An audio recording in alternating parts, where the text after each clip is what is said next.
Who are the winners and the losers of the NBA lottery? Find out next on Locked On NBA Big Board.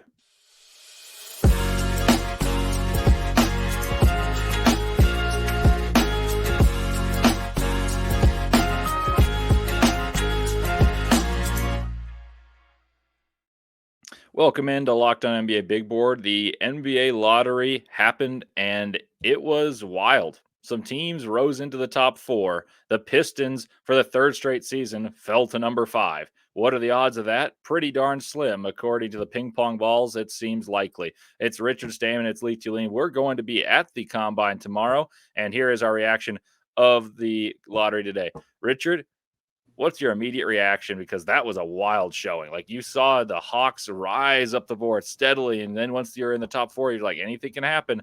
But man, 2 teams rising that far, and then one team being so bad all season that memes were made about the Pistons all year, and they're at 5. It seems like cruel fate. Yeah. I'm not shocked about Atlanta hopping. That was actually in my prediction. I have a tweet. I was like, call your shot. Like, what do you have? I had Atlanta in there. I thought this would be the year where a team jumps pretty high. It's been a minute since it happened. But yeah, Detroit. I mean, that's insanely unlucky. I don't know what else to say. And I think something that's interesting is Washington. There's still a chance Atlanta may not take Alex Sarr. If not, number 2 and getting Alex Sarr, what a dream. Well, let's start right there. Who's going to go number 1? Alex Sarr is most people's number 1, but you just said there's a chance they don't. Who would they take? And do you still think it's Sarr? But like, Landry Fields has his hands full. Who are the Hawks going to take? And they've been kind of maligned for some misses in recent years. So explain to me the rationale of what's going through their head after getting number 1. Yeah, first of all, can we just talk about how old I feel hearing Landry Fields, who was a teammate of Jeremy Lin, if I'm not mistaken, back in Linsanity, is the GM of the Atlanta Hawks now. I feel so old when I see some of these guys. Like, it is nuts. But not the point.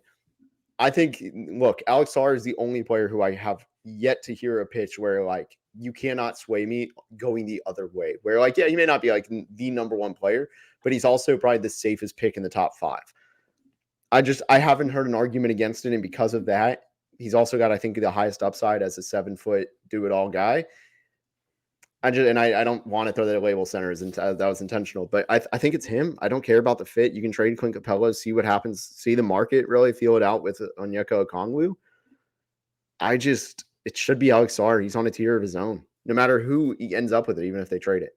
If you're picking one, it means you're bad enough to have issues that you should just take the player you deem to be the best. Doesn't matter if you have a really great player, just take the player that's best. So Clint Capella is a good player, but he's not worth not taking the number 1 over.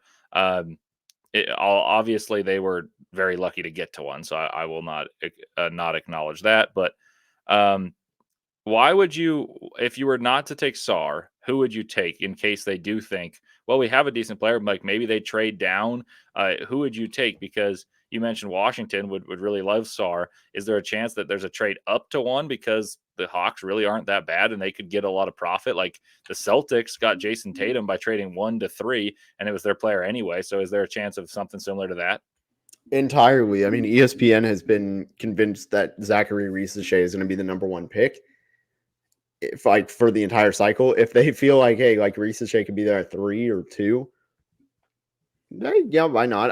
My thing though is, like, I disagree with Risacher as number 1 very wholeheartedly. If you're picking number 1, you got to be swinging for a guy that can be an all-star, not a guy that's going to be your starter and that's it. So that's where I see Risacher. I just don't see that path. It was kind of why at the time I had Jabari Smith. It was wrong. I think I had I don't know. I missed. I had him 1 because I thought he could be, like, developed so much more. But at the end of the day, he's a 3-and-D plus in some ways at 6'10". So what Risacher is very similar in that regard. You can't take him number 1. You got to learn from those mistakes. And, like, at the end of the day, though, I didn't have, like, I thought Chet Holmgren should be that number 1 because he changes things. Even if he may not end up being the best player, you had to take that risk of saying, okay, him or Paolo have to be that pick because their ability to change the game is just so obvious. And because of that, I would not take Zachary Risacher.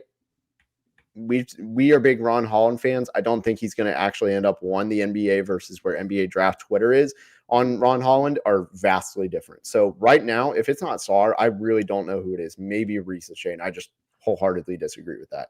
Yeah, really quickly, I think we have the same philosophy about you got to find a game changing guy who's the franchise altering talent. There may not be one in this draft, but you still have to assume the draft differently. I had Banchero one because I thought he could be the leading scorer for a team that's good. I had Chet number two, even though I thought he had a higher ceiling than Banchero because I thought he could be like Kevin Garnett, and Banchero is more like Carmelo Anthony. And Garnett to me is the better player, but Anthony's the one that you would take to change a franchise. Reese Sachet is none of the above, like you said. So I would be pretty shocked by that. I feel like that would be a really ultra safe conservative pick that would get mocked. So if you're going to trade down, it makes more sense. All right. So what are the other immediate reactions? Obviously, we got to talk about number one. The Hawks went high, and they jumped up a ton. And then what else sticks out to you? I teased about the Pistons falling, and maybe we can talk winner and losers here. But what are the other things that jump out to you after a lottery that was kind of full of surprises? Well, I think the absolute biggest always has to be when a pick gets conveyed or not. Yeah, the Houston stuff was massively surprising, but the big one is Toronto going to San Antonio. So San Antonio ends up with 2 top 10 picks. And also now going forward, Toronto has that lifted. They don't have to worry about the protections, right? So they get to keep, they lose their pick this year, which I just don't think the gap between the 8th pick I think they got and the 19th that they have, you could probably get, like, if you're getting Devin Carter, let's just say he falls to 9, or he ends up at 19. I don't think it's really fall. If he ends up at 19, you're not going to be complaining that much compared to who it was at 8. Like the gap is just so small. And then on top of that, now you have your pick next year in a much stronger class. So if you are bad, you might get Ace Bailey, Cooper Flagg. Can't say the other guy's name at Duke because I just am horrible at butchering the names, but Malulak. Yeah, like he is really, like those 3, now you're in the running for that, and those are the franchise changers. Get your complimentary guy, that role player down. Next year, swing for the fence. I think that's the second biggest thing outside of like who jumped into the top 4. That's an interesting one. Let's stay with the Spurs for a moment, though, because they got the pick. They have 4 and 8. They have Victor Wembanyama. I would be some incredible lottery luck that teams would be envious of. Who do the Spurs complement Victor Wembanyama with? Man, I think, well, they have 2 chances. I think you could easily, at 4, I think you have to take Rob Dillingham. Like that just is such an obvious pick. Get the scorer who is not a good defender, and you can actually make up for it with Wembanyama. Just don't overthink that. That's how I see it. And at 8, you can take somebody you can either swing for the fences in between on the wings, maybe like a Ron Holland.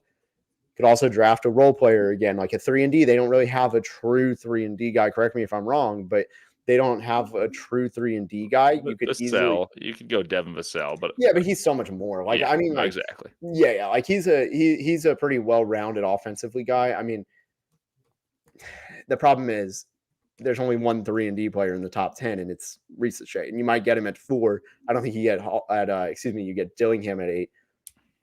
You trade down. That's what I would do personally. I mean, I think you take top pitcher Dillingham, your preference. I would take Dillingham. And then at 8, I would take one of Williams, Reese Shea, or Buzelis or Holland. One of those 4. Just whichever one you deem to be the best. And then you positionally are set with your point guard, your center. You have a 2 guard in Vassell. You have your 3. And then you see you like Sohan as the fit of the 4. You can build around, and the Spurs have a lot of assets. Last one for you in this segment. We talked about the winner of team-wise. Is the loser the Pistons, or did someone else lose as well? Yeah, it's the Pistons. I mean, I'm gonna try and keep it nice here, but like the Pistons have not had things go their way since they drafted Cade Cunningham. Like it's just that simple. They've consistently gotten worse. I don't even think they were trying to be the worst team this year until they realized they were going to be the worst team this year. They were a team that I know people were like, hey, maybe they can start pushing towards that play in and like take that jump. And instead they went backwards. It's them. They're in such a bad spot. And my fear with them, though, is that they're going to do something. I think Troy Weaver's on the hot seat. My fear there is just that he's going to make it such a job-saving move, which almost never works. It's like the whole Tobias Funke meme, like, right? Like it never works. It never works for anyone, but it might just work for us. And I feel like that's my fear. I don't want that happening. Like just take the best player you find. Don't even worry about fit, and don't try and trade up and remove future assets. That's that risk that I fear them making. It's like, okay, we can't keep getting the 5th pick. We're going to force our way to number 1. And that's just a huge mistake. Yeah, I agree. I think they're easily the loser. I wasn't thrilled about how the Jazz fell to 10, which was an equal percent chance of getting 1 and 10 for the Jazz, and they ended up at 10. So wasn't thrilled about that. But the Pistons are definitely the losers. Next, we're going to talk about the winners of the draft in terms of what the players will like. Will the order of the teams selecting cause a player to rise because one team's fit is perfect for a player? That's what we're going to discuss next. But first, a word from Prize Picks. In case you don't know, let me tell you what Prize Picks is. Prize Picks is America's number one fantasy sports app with more than 3 million members. It's the easiest and most exciting way to get in on the action while you watch your favorite sports and players. You just pick more or less on 2 or more player stats and watch the winnings roll in. You can now win up to 100 times your money on Prize Picks with as little as 4 correct picks. You can turn $10 into 1,000 with basketball, hockey, and college basketball entries today on Prize Picks, America's number one fantasy sports app. Prize Picks also has something for every sports fan, from basketball and hockey to League of Legends and everything in between. You can pick Anthony Edwards, Caitlin Clark, Connor McDavid, and Jude Bellingham, all in the same entry. I've played Prize Picks before, but since I work for the NBA, I cannot bet on the NBA, but I've dabbled in baseball and even in tennis. My favorite is trying to pinpoint pitchers that I think will exceed their strikeout totals and find players who serve big in tennis and try to guess more on the aces. Download the app today and use code LOCKEDONNBA for a first deposit match up to $100. That's Locked On NBA, and you'll get a first deposit match up to $100. Pick more, pick less. It's that easy. Welcome back to NBA Locked On NBA Big Board. Are you guys watching Fox Sports or ESPN on your TV all day and have to turn down your volume with all that shouting? Make the switch to Locked On Sports Today, a free 24/7 sports streaming channel programmed for you every day to bring you the biggest stories without all the screaming. Locked On Sports Today brings you can't-miss analysis, opinions, and news streaming 24/7 on YouTube or the free Amazon Fire TV channels app, part of the Locked On Podcast Network, your team every day. All righty, Richard. Well, we talked about the winners and the losers in the previous segment of the teams. Who are the winners of the players? I mean, obviously, Sarr was probably going to be one anyway. Is there any player that you're like, man, I feel pretty good about his chances to jump into this spot in the draft because that team moved up or they fell, and I love this guy's chances? Because there's one that sticks out to me. I'm curious who you have, because for me, I don't think this changed. I still think it's such a wild card that there were no winning players from this personally. I think Ron Holland is almost guaranteed to be drafted in the top 4 now. I think it's very unlikely that San Antonio passes on him at 4. And I could tell myself the Wizards are pretty devoid of talent. Like, who are they building around? Denny Avdia? Not really. I mean, he's a solid player. Corey Kispert, solid player. Maybe Rob Dillingham goes there. I mean, the Hawks, there's a world in which they think about trading Trae Young. I don't think that's going to happen, but I'll just spin that narrative just in case you're going to go all the way around all 4 of the picks. But who's the closest to Trae Young in this draft? Him. I think they're going to take Sarr, so I'm not saying that's going to happen, but I think Rob Dillingham's got to be licking his chops thinking he's going in the top 4. Yeah, wait, you said Ron Holland at first. No, Rob Dillingham. Okay, okay. Just wanted to clarify. That's why I was like, oh my goodness. Yeah, I agree with that. I don't think he gets past San Antonio. When you said Holland, I was like, oh, I don't know how this changed. I think I must have said Rob Holland. All good. I was reading some notes while talking, but Rob Dillingham, I don't think there's a world in which he passes 4, because if 4 is the most likely, obviously, with San Antonio, but I think 2 is a very good landing spot for Dillingham as well. Like, they're devoid of talent. Yeah. And he's going to have the ball and they'll let him rock. And I would pick, like, if he were to land in Washington, I'd say that's probably your rookie of the year right there. And if he's going to land in San Antonio, I think you have a pick and roll combination that could be 10 years great. So let me ask this. Do you think Donovan Clingan goes number 2 to Washington? Like on a scale of 1 to 10, 1 being no chance, 10 being like every single time that's going to be the pick. Well, how likely is that? I'm going to go with a 4. Okay, I have around 5, so same. Yeah, I know I'm seeing a lot of people say, oh, maybe Clingan can go 1. Like Kendrick Perkins talked about how he should go 1 over Sarr, and I'm not saying that we should trust Perk on that whatsoever, but like ESPN's pumping this narrative. There's a lot of people saying Clingan is a top 3 guarantee, and that's not just the big names. This is a very common thing around draft Twitter, along with draft circles. You're seeing this pumped out, and who knows if that's smoke, but when there's smoke, there's sometimes a fire. And so I think there's a chance. I just don't think if you're that devoid and barren of talent that you're going to take someone that is kind of a floor guy to me in Clingan. I think you're going to take a chance for someone that you can have be your guy. So I think it's about a 5. I think it's a 50-50. The reason I ask is because I don't see the next few picks being Klingon. I don't think Houston takes him, even though I wouldn't hate it. But until Şengün really becomes a shooter, I don't think I'm there. San Antonio, I think you could fit him there, but I just think they're going to take Dillingham first. Detroit, I don't see it. He could be a loser because what if he goes to Charlotte? I hate the pick. It just depends on how much they trust Mark Williams. If he goes to Portland, though, at 7, that's a huge win, I think, for him. I think that would be a great spot for him. I think he has a chance to, if he gets drafted by Charlotte, I think that's one of his worst spots, just because of the history of Charlotte's development, the overlap, and just also just uncertainty of where that team's going. Like, yeah, they have Brandon Miller. We still don't know really. LaMelo Ball hasn't been healthy for most of his career, the last 2 years at least. I just worry. I think he's somebody that, like, if I had to choose one player who got hurt by today, I think that order really messes him up. Like, I would have loved if the 7th pick was instead Memphis still, or if they had jumped into the top 4, like out number 4. I think he goes to one of those 2 spots. It's tough. I think he has a chance if he goes to the wrong spot. It could really hurt him. Yeah, it's interesting because the Grizzlies were the team most connected with Klingon. And then Klingon took the surge to being more popular, viewed as a top 5 guy, and it would have taken luck for the Grizzlies to get up there. There at 9, I don't think he falls that far just because you know what you're going to get in Donovan Klingon. I still think he goes in the top 5, and maybe the Grizzlies trade up. Maybe another team likes him enough and says, well, we know what we're going to get, and we're going to build around such and such player. But the Wizards is a weird fit to me. The more I think about it, the less I like it.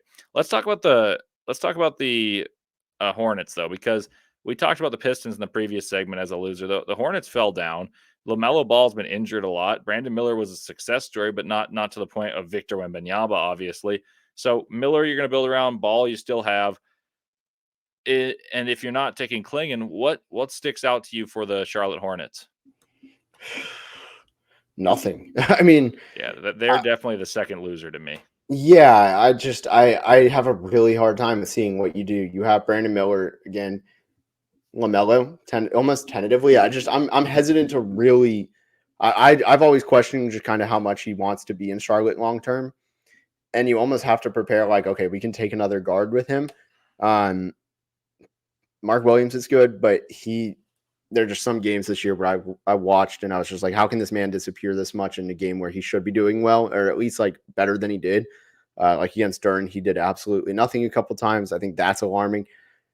I just don't know what you do with them. Like they are the team like we talk about all the time. Like we talked about Locked On Jazz earlier as well, was you got to take best player available. Like this is a team that just ignore the fit right now, get pieces that can stick in the NBA first and then figure out how to make them work. Okay, here I got one more loser in terms of the players of who I feel like lost in their chances of finding a really good spot unless one spot happens. That would be Reed Shepherd because I'm a little lower on him, but most people have him pretty high, and he's likely going to be in this top 8 discussion. But if you look at the landing spots, I don't see a spot that makes much sense. Obviously, I don't think he goes to the Hawks at 1. Wizards at 2 would be pretty ambitious. Rockets at 3, I think, is unlikely considering they have Van Fleet, they have Thompson, they've got Jalen Green. There's a lot of bodies there. The Spurs at 4, now that's a possibility, but I think it's more likely it's Toppich or Dillingham. Pistons at 5, they already have 2 guards in their backcourt, and honestly 3, but 2 that play the point guard. 6, it becomes possible, but that would mean you have to have less faith in LaMelo Ball, and I don't think the Hornets would really want to publicly disclose that. 7, the Blazers have 3 guards that, whether they're all ball dominant or not, they need the ball. And then there's 8. The last spot would be for him at the Spurs, but if the Spurs take a guard at 4, I think it's unlikely they take Shepherd if they already have Dillingham or Toppich. So then at 9, you go to the Grizzlies. They have John Morant and Desmond Bane. And then at 10, the Jazz. I don't think he's exactly a fit for the Utah Jazz either. I think he would be a person that's considered. But is there a chance that Shepherd's stock kind of falls because some of the teams that would have taken a guard aren't really in conducive spots? I like in theory, yes. But Reed Shepherd's going to stick in this league, and I think it's going to be a couple like the approach that GMs have this next month, really a little bit over a month, in terms of floor versus ceiling in this draft. Like last year, I think everybody was going for the ceiling for the most part, maybe a couple times here and there. Like the rate was probably like, let's just call it 2 in every 10, right? It was 4 picks. Let's just not actually mathematically done, but let's just call it that for convenience sake. This year, I think you're getting every other would be floor, ceiling, because when you miss on picks and the next pick is even in bad drafts, if you miss on the pick and the next pick is a good player, like that gets you fired. And I don't think any GM wants to get fired. It's been honestly, we haven't had that much turnover over the last few years in that regard. And I think the league and the GMs want to keep it that way. So I think it's going to be 50-50, and that makes it tough where somebody eventually gets Reed Shepherd because they go, okay, we don't care. He's small. He's not a point guard, but he can shoot and he can make things happen on the defensive end. We're taking him because we can make that work around our stars. I don't disagree with that. But I think if you think about it in a typical way that of the way I evaluate the draft, at least, I think that there's not many landing spots. Well, last but not least, we're going to talk about those landing spots for maybe some teams. We talked about some of the best fits we can think early in the draft, maybe some at the tail end of the lottery coming up next. But first, a word from FanDuel. It's winner take all time in the NBA and the NHL, and FanDuel's giving you a shot to bring you home a big win of your own. Right now, new customers get $150 in bonus bets with any winning $5 bet. That's $150 bucks to bet on spreads, money lines, and player props and more. Visit FanDuel.com/locked-on and make every playoff shot count. FanDuel, America's #1 sportsbook. All righty, Richard. What's jumping out at you at the tail end of the lottery? We talked at the top. Are there any players that you're like, man, I really like this guy going here, or or anyone that you think, hey, this guy that we've projected lower at the lottery might have a chance to jump up, something like that? Yeah, Ron Holland and the Jazz. That's end of discussion. I'd be happy about that one. Explain it to the folks who aren't listening to Locked On Jazz. Yeah, fair. So Ron Holland has a chance to be that, like, he's my number 2 player at the moment. I've said this before on the podcast, but I'm from Dallas. Ron Holland is from Dallas. I've seen him a lot over the last couple of years. He is very good, and I've always felt like he's looked that part. Obviously, the G League Ignite, I think, was a bad spot for him. He didn't have a point guard, and it brought out a lot of his poor decision-making woes that he has to improve on. But a lot of that's just youth and him being raw.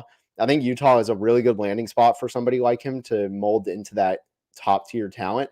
I think that's something like fit matters. The second best player on a board doesn't always stay the second best player after the draft. Like if LaMelo Ball went to he went to the Hornets, if he went to the Warriors or something, people would have changed his position 4 years ago on their board, rightfully so, because the leash is different, the opportunities are different, the growth, the habits that they're learning are completely different. So that's why fit matters. But in Utah, you see what they did with Keontae George. I think he had a really good rookie year, and he needed that really good fit. Utah just continues to be that place where players develop who they want to be developed and that are actually good. That combination, I think Ron Holland is both.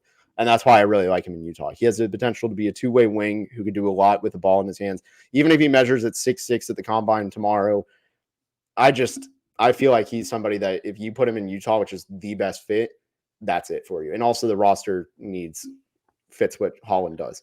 Well, that's music to my ears as someone who also has Holland. I have him number 3 on my board right now, and I would love to see him there. I think the NBA pundits, the ones who wield the power, the Sam Vecinis, the Giavonis, those type of people seem to have him lower on boards, and I don't know what the reason is. Obviously, he's not a great shooter, and analytically, he's likely to fail in terms of the shooting. Those type of players typically fail, but he scored 20 points a game in the G League. That gives me some expectation as a Jazz fan. I'd love to see a chance of getting a really good player and maybe taking a big swing, because a lot of those GMs, like you mentioned earlier, are playing it conservatively 1 through 9.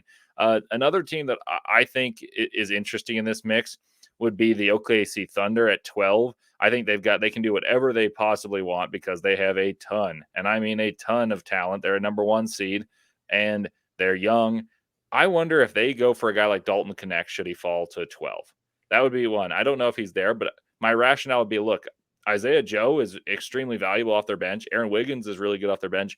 This guy is a unbelievably proven scorer. He scores the ball easily, can play in different units, and he's a bigger body. He can play the 2 and the 3, and he'd shoot the ball really well. I think the fit would basically be complement some of the players, play quickly, get out, and knock down shots. And we've got a lot of defensive bodies already. We just need you to knock down shots. So that would be one that sticks out to me. I don't know if he lasts to 12, but that's one that jumped out at my eyes. And what do you think about that one? I'm not against it. I think, actually, I thought you were going to go a different direction. There's going to be a lot of teams wanting to sell that are like, hey, we don't want this, but there's not going to be many buyers that are feeling like, hey, if you like somebody up here that's still available that doesn't fit any of these teams, Oklahoma City could be one of the buyers. For those who don't know, the Thunder owe 3 picks, including this year. One goes to Utah. It's an extremely weird. Actually, is it that weird? I think it's just their pick goes to Utah. Yeah, it's just the 29 So goes to Utah. not weird at all. Their other 2 picks for the foreseeable future that they owe are a second-round pick this year to Memphis. So they only have this 1 pick, and a 2025 second-round pick to either Memphis or Houston, depending on conditions. That is it. So if the Thunder wanted to, and also next year, they have their own pick. They have a pick from either Houston or LA. Again, one of those weird conditions. They have a pick from Miami. They have a pick from Philly. They have a second-round pick from Atlanta. And a potential top 10 pick from the Jazz. The Jazz have a top 8 protected pick from the Thunder. So because of that, I thought you were going to say all that very long-winded buildup, and I apologize, could the Thunder be the team that buys and just says, hey, we'll just give you, like, we don't need 5 roster spots next year devoted to rookies. Take a better draft class. Like, it's fine. We'll give you some of the lesser picks, maybe one of the decent, strong picks to move up to the top 5 and get somebody like Risachet. Risachet would be a really nice fit. Or Klingon, maybe. That's what I was going to say he's that big body that absorbs. Everybody keeps saying, oh, Edie to Oklahoma City with that pick. Why take him when you can take a better player and just trade a few assets that you have to sell anyways? So I think that could be the team. If you're going to look at finding that best fit, they have the option to control who their best fit is with all those trades. I actually really like the idea of Oklahoma City moving up. I do too. Okay, last one for you. I think there's a chance that the Bulls are a team that trades as well. I know they don't have that many picks, but maybe they trade and try to get an established player, because I don't think at 11 you're really getting that much talent, and they're kind of in a purgatory. What do you make of that? Or are they just going to take a swing for the fence and it's like a Tijon Salon, someone who's just it's super raw, and you hope you have a chance? Because I think they need to think about winning now, but I don't think they have the means to do so. So I think they're the last team that is really intriguing to me. Yeah, I mean the Bulls haven't made a trade in years, quite literally. So I don't see that happening.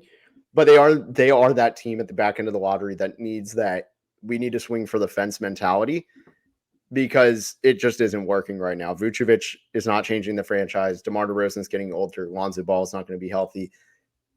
Zach LaVine may be out of the picture, and also they got way better once he got hurt. They have to be aggressive. I don't think they should trade up, because this just isn't the one to do it in. I would try next year if possible.